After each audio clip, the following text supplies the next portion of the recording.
Boa noite. Essa é minha família, né? Tá ali meu filho, é o que vocês devem ter percebido, né? Tadinho, queria subir, vai chegar a hora dele, né? A minha esposa, Juliana, e eu, né? Queridos, a gente está somos igreja de células, né? O pastor ele já tem falado direto aqui sobre isso e vai falar, né? Porque nós somos a igreja de células e esse mês aí nós estamos, né, falando um pouco sobre a respeito, né, da visão de algo que uma igreja de células jamais pode perder, né? Não, a gente perde a direção, a gente perde o foco, né? Você paralisa e outras prioridades ela vêm sobre as nossas vidas. Então algo que eu vou pregar aqui hoje é mais voltado, né, para a igreja de células. Mas eu creio que você que nos visita, né, de repente você está afastado dos caminhos do Senhor, tem procurado uma igreja para que você possa frequentar. Eu creio que Deus ele vai falar no seu coração também. Amém? Pode passar aí os slides aí. Apocalipse 7:9. Depois disso vi uma imensa multidão, grande demais para ser contada. Essa é a visão espiritual, né, que nós abraçamos. Pode passar, Júlio. 2 Timóteo 1:9 diz assim, vamos ler juntos? Que nos chamou com uma santa vocação, não em virtude, mas por causa esta graça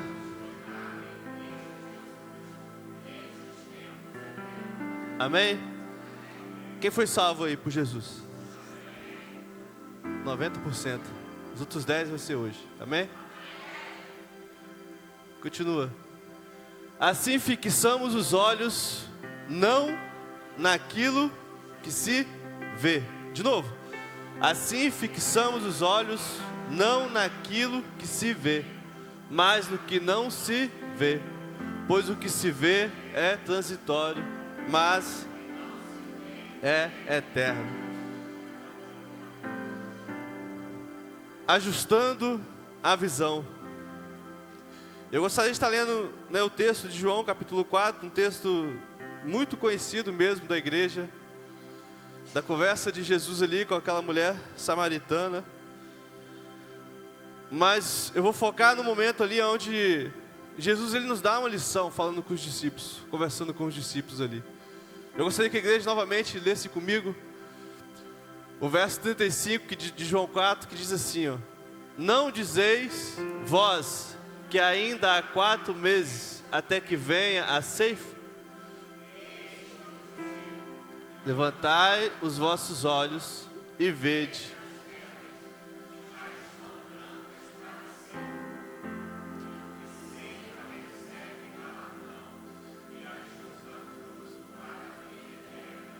Para que o que semeia como o que ceifa, ambos se regozijem. Amém?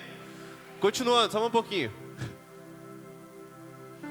Porque nisto é verdadeiro o ditado, que um é o que semeia e o outro o que... E Jesus diz, eu vos enviei a ceifar.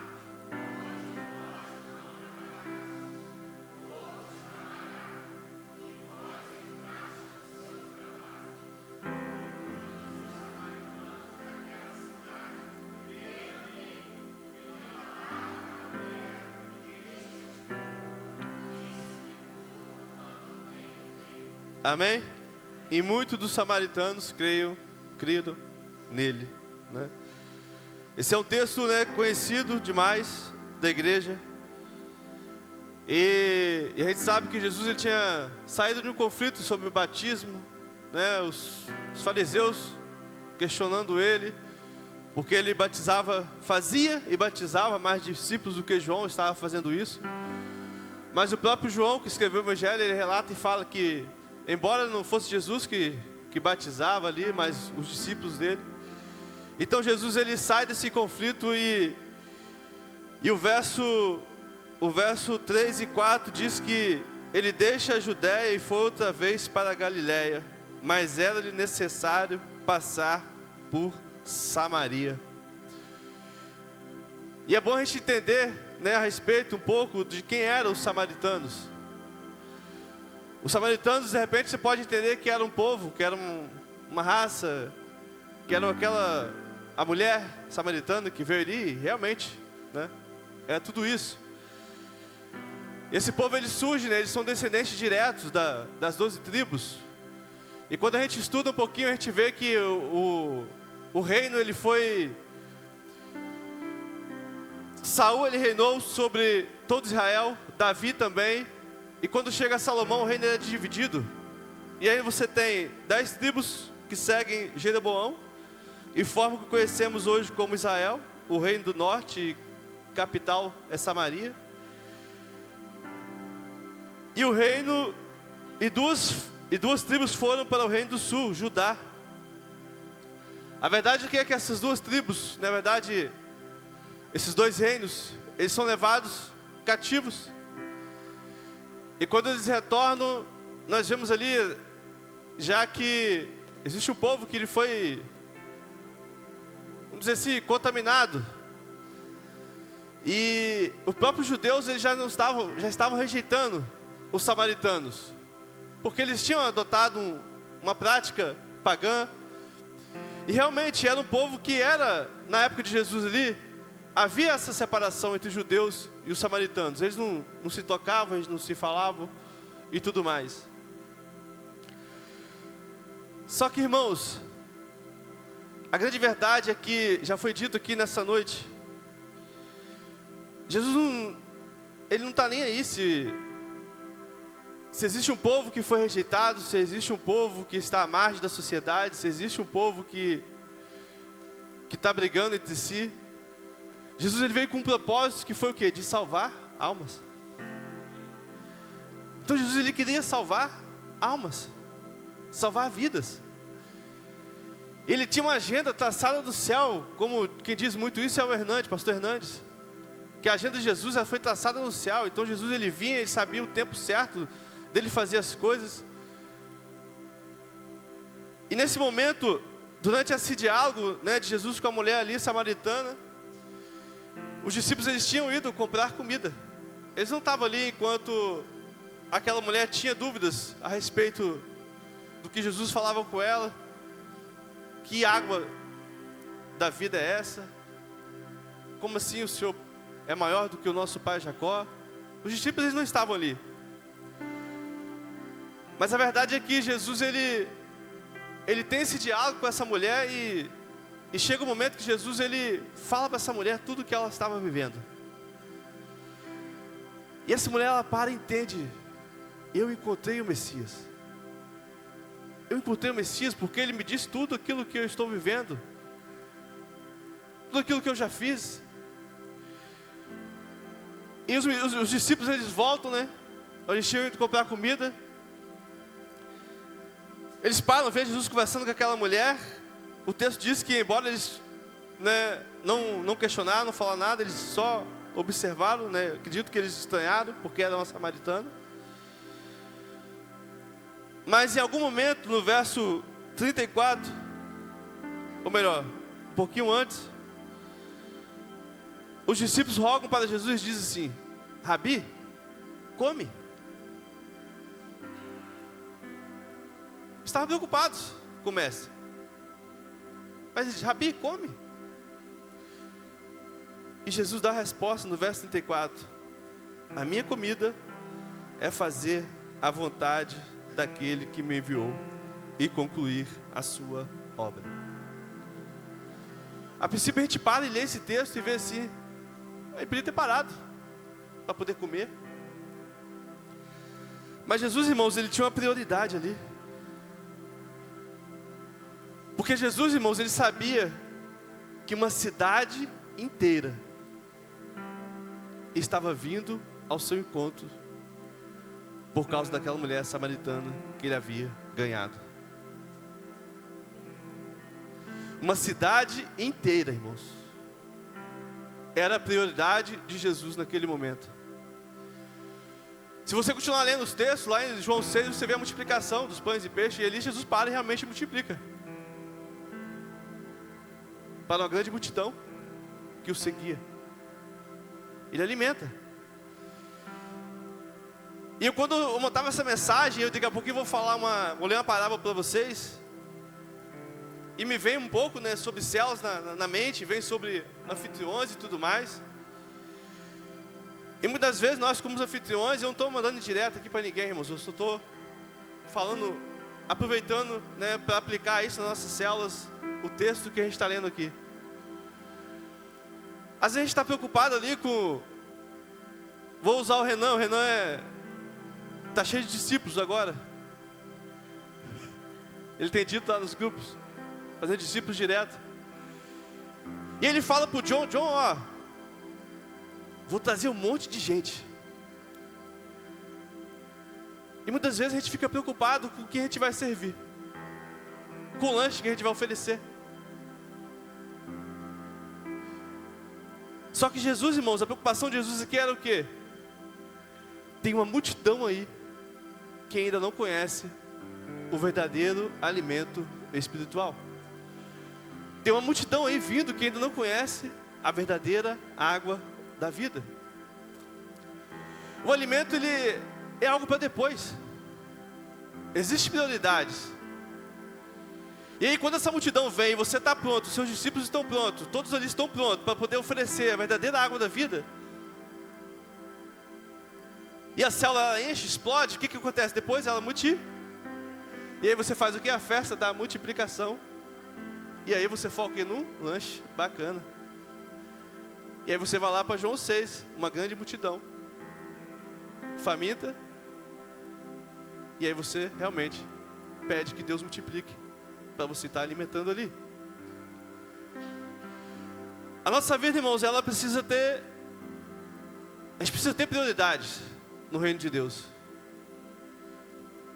O texto diz que a nossa salvação, ela está muito mais próxima do que antes. E existe ainda uma grande multidão, irmãos, para que a gente possa estar ganhando para Jesus. E essa, irmãos, é a primeira coisa que precisamos entender. Pode passar os slides aí. Erguei os olhos. É o que Jesus fala para os discípulos.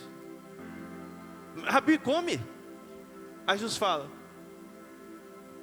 a minha comida é fazer a vontade do Pai, daquele que me enviou.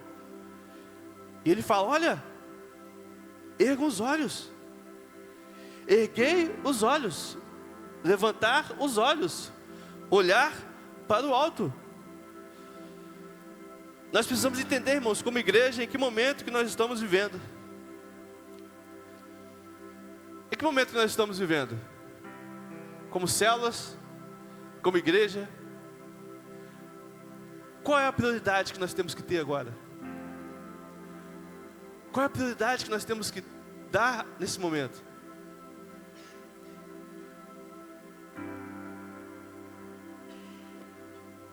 Os discípulos, irmão, apesar de já estarem um bom tempo na caminhada ali com Jesus, eles não entenderam o momento em que eles estavam vivendo.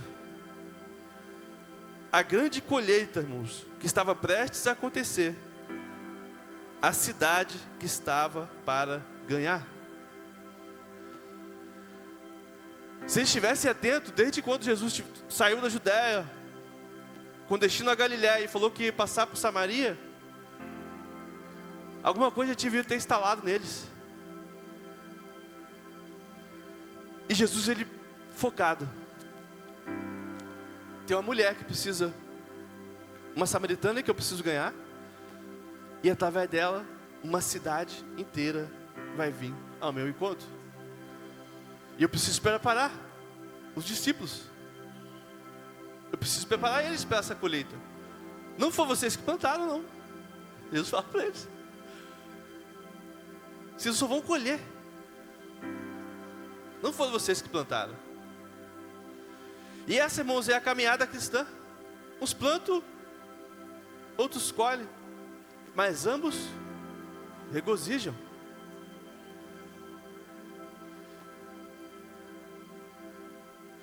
Jesus está dizendo para eles: vocês aprenderam que leva 4 meses entre a semeadura e a colheita. Mas no mundo espiritual, irmãos, vão existir momentos que você vai semear e já vai colher. Você vai plantar aqui e já vai colher. A pessoa vai sair já impactada, já vai falar para o irmão, para o vizinho, para a mãe, para o pai, e já vai trazer para Jesus. É por isso que eu falei, irmãos, nós temos que entender o momento que nós estamos vivendo. O momento ali dos discípulos, e esse é o segundo ensinamento que eu tiro de Jesus aqui. O primeiro é você olhar mais alto. Veja, vocês não estão enxergando. Disse para veja o que eu quero que vocês enxerguem. E o segundo é preciso o quê? Discernir o que está vendo. Não adianta você enxergar simplesmente. O que adianta você levantar os olhos e ver uma grande multidão faminta? O que adianta você levantar os olhos e ver um monte de jovens precisando ser discipulados? O que adianta a gente levantar os olhos e simplesmente enxergar? Mas Jesus fala: levante os olhos e faça o quê? E veja os campos, já branquejam para a ceifa. Já branquejam para a ceifa. Uma lavoura, irmãos, uma lavoura madura, ela não pode esperar para ser colhida. Quem aqui tem alguma árvore frutífera em casa? Amém, uns 10 aí. Vamos usar a mangueira, pé de manga. Maduro, fruto lá madurou, você vai lá e colhe algumas. O que acontece com as que você não colheu? Elas apodrecem, caem, e você perde a colheita. Os frutos que a gente não colhe, nós perdemos a colheita. Uma lavoura madura não pode esperar para ser colhida. Ou é colhida imediatamente ou é perdida. E se cá, irmãos, aquela região ali de Samaria estava madura para ser colhida. A cidade inteira estava a caminho e não havia tempo a perder. Aquela não era a hora de comer, mas de trabalhar e fazer a vontade do Pai. Não é que Jesus não estava com fome, ele estava com fome, eu acredito que ele estava com fome. Mas ele sabia: não posso parar aqui agora. Eu não posso. Essa mulher saiu daqui, ó, desesperada. Foi buscar um monte de gente lá. Imagina esse povo chega aqui, tá todo mundo com a boca cheia. Cadê? Né? Eu preciso abrir os olhos daqueles que estão comigo agora. Levante os olhos. A prioridade agora é essa. O foco agora é esse. Existe uma multidão vindo. Existe uma colheita para ser feita.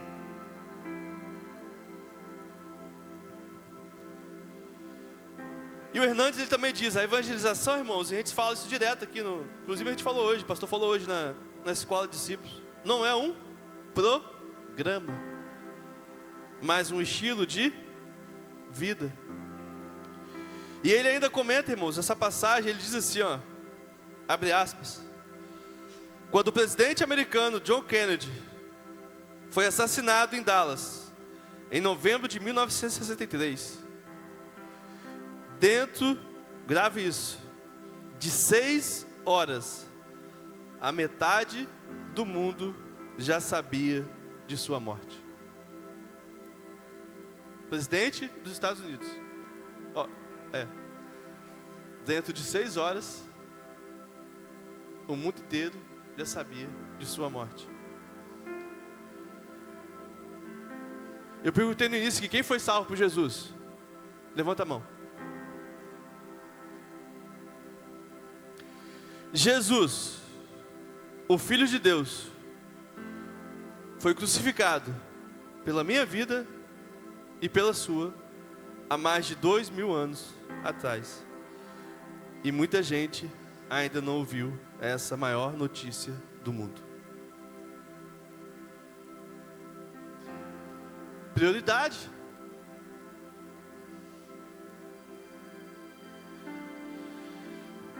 Jesus, irmãos, Ele nos ensina, como eu disse aqui, não há competição no reino, há parceria. O verso 38, 36, 37, 38 diz assim, ó, de forma que se alegram juntos o que semeia e o que colhe. Assim é verdadeiro ditado, um semeia e o outro colhe. Eu os enviei para colherem o que vocês não cultivaram. Por que Jesus fala isso? Eu vos enviei para colher o que vocês não cultivaram.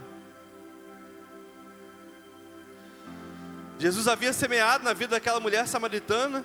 Agora os discípulos fariam uma colheita do que não haviam semeado. Sabemos que Jesus é um semeador por excelência. Mais do que isso, Ele é o grão de trigo do capítulo 12 de João, verso 24, que caiu na terra para produzir fruto em abundância.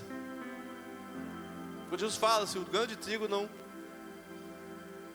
não cair, não morrer, Ele falava dele. E quando ele morresse, uma multidão viria. Estava no plano de salvação. Essa multidão, irmãos, essa visão de Apocalipse 7, é para mim e para você, que viemos por meio de pregações.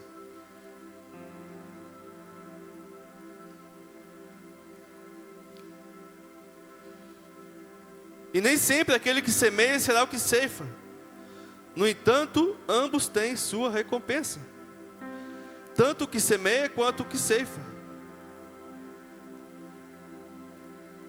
Lá em Lucas, nas parábolas, o que diz? Que há uma alegria no céu quando o pecador se arrepende. Há uma alegria no céu quando o pecador se arrepende. O semeador antecipa o que está por vir, e o ceifeiro nunca deve esquecer que a colheita que ele desfruta é trabalho de outros.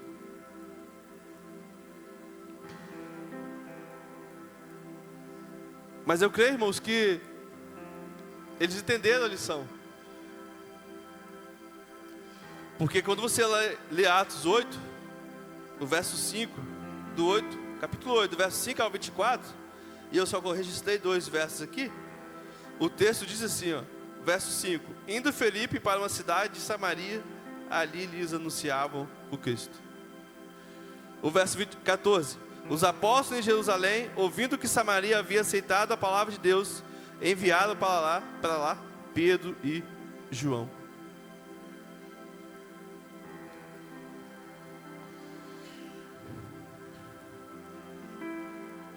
Eu já quero estar caminhando para o final, mas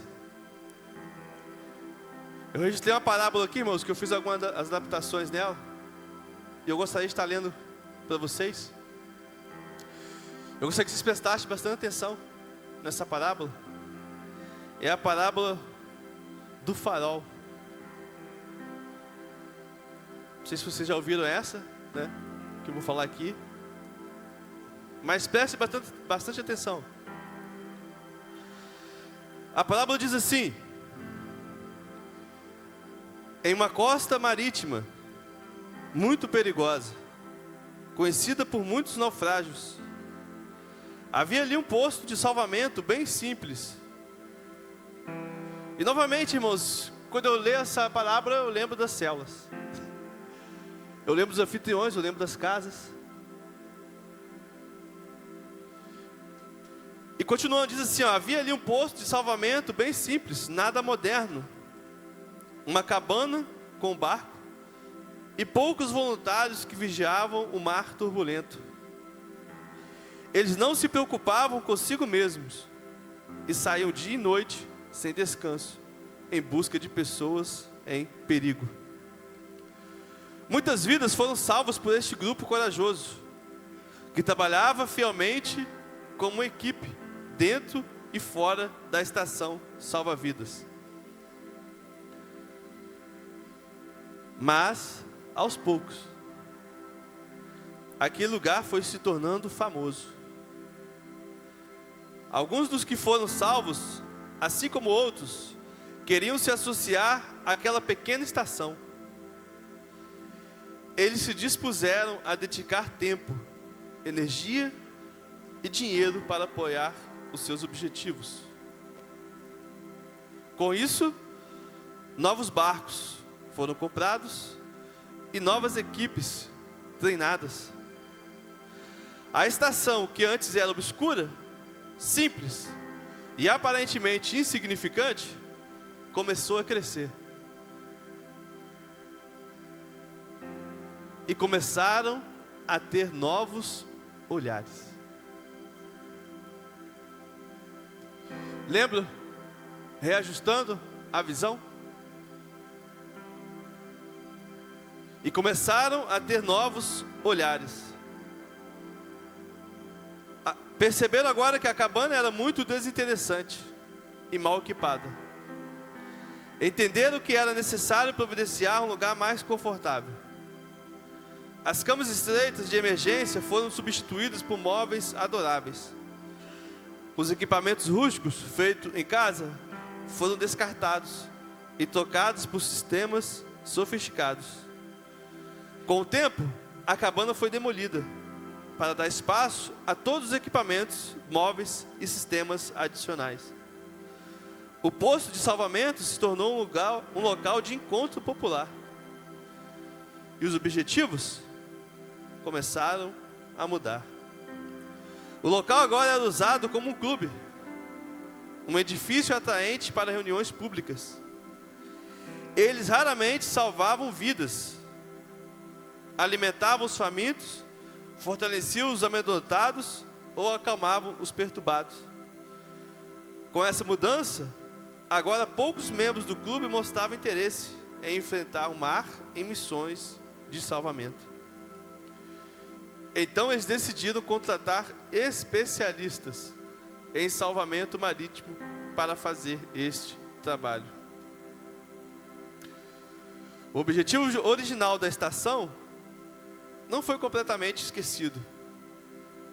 Na decoração do clube ainda constavam slogans relacionados aos salvamentos, um bote salva-vidas que foi preservado. Porém, um dia, um grande navio naufragou ao largo da costa. Os sobreviventes foram levados ao clube, quase congelados e molhados. Eles estavam sujos, alguns terrivelmente doentes e solitários. De uma hora para outra, o belo e novo clube se tornou confuso e desordenado. Começou a ter seletividade. Uma comissão especial providenciou a construção de uma casa de banho, longe do clube, para que as vítimas de naufrágio fossem limpas lá antes de entrarem. Na reunião posterior à construção, muitas palavras fortes e sentimentos de raiva. Isso dividiu os membros do clube. A maioria dos sócios queria parar as atividades ligadas ao salvamento de vidas, bem como o envolvimento com os náufragos. Outros insistiam que salvar vidas era o principal objetivo do clube e que a única razão para a existência deles era servir as pessoas que precisam de ajuda, independente do tamanho beleza ou decoração do clube. No entanto, estes últimos foram vencidos pela votação da maioria. Disseram a eles que, se quisessem salvar vidas de todo tipo de pessoas que naufragaram naquelas águas, eles poderiam começar seu próprio posto de salvamento. E foi o que fizeram. Conforme os anos passaram, a nova estação experimentou as mesmas mudanças da anterior. Ela evoluiu para outro clube,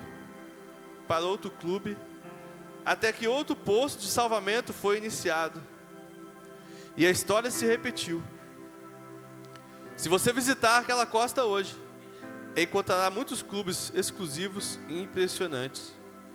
Eles são operados por profissionais habilidosos, que perderam todo o envolvimento com a salvação de vidas. E eu te pergunto, acabaram os naufrágios naquela área? E eu te pergunto, acabaram os naufrágios naquela área? A resposta é óbvio que não. Eles ainda ocorrem nessas águas, mas agora a maioria das vítimas não são salvas. Todos os dias elas se afogam no mar, e tão poucos parecem se importar. Tão poucos.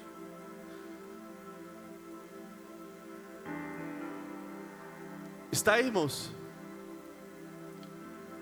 Essa palavra ilustra muito bem a prioridade do chamado, da visão.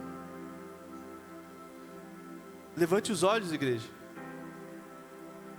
Senhores, senhoras, jovens, crianças, e vejam. Assim como Jesus falou para os discípulos, levantem os olhos e vejam. Os campos estão prontos para a colheita. Anfitriões, não percam a essência. Guilherme, não perca a essência. Não percam o propósito de suas casas abertas. Sejam postos de salvamento, com pessoas dispostas, e não clubes de encontro, cheio simplesmente de profissionais, pessoas habilidosas. A visão ajustada, irmãos, a visão ajustada. Não sei se vocês conseguiram identificar nessa parábola, mas com a visão ajustada, não importa se você está ali com poucos voluntários, mas que eram os que vigiavam o mar turbulento. Na visão ajustada, saiu dia e noite, sem descanso, em busca de pessoas em perigo. Na visão ajustada, muitas vidas foram salvas por este grupo corajoso, que trabalhava fielmente como equipe, dentro e fora da estação salva-vidas. Agora, na visão embaçada, quando o foco muda, as prioridades mudam, e começaram a ter novos olhares. O posto de salvamento se tornou um local de encontro popular. Raramente salvavam vidas, raramente alimentavam os famintos, raramente acalmavam as pessoas dos naufrágios. Com essa mudança, poucos mostravam interesse em enfrentar o mar em missões de salvamento. Que nessa noite, irmãos, você que já faz parte dessa igreja, você que já decidiu a sua vida por Cristo, Que você entende que você foi salvo, irmãos, para poder ir e fazer novos discípulos, para poder ir salvar outras pessoas por meio do Evangelho de Cristo. Que você jamais perca a visão, que você jamais perca o propósito do que é ser salvo por Cristo, do que é ser chamado por Cristo, para poder viver o Evangelho e ganhar vidas para o reino de Deus. Amém?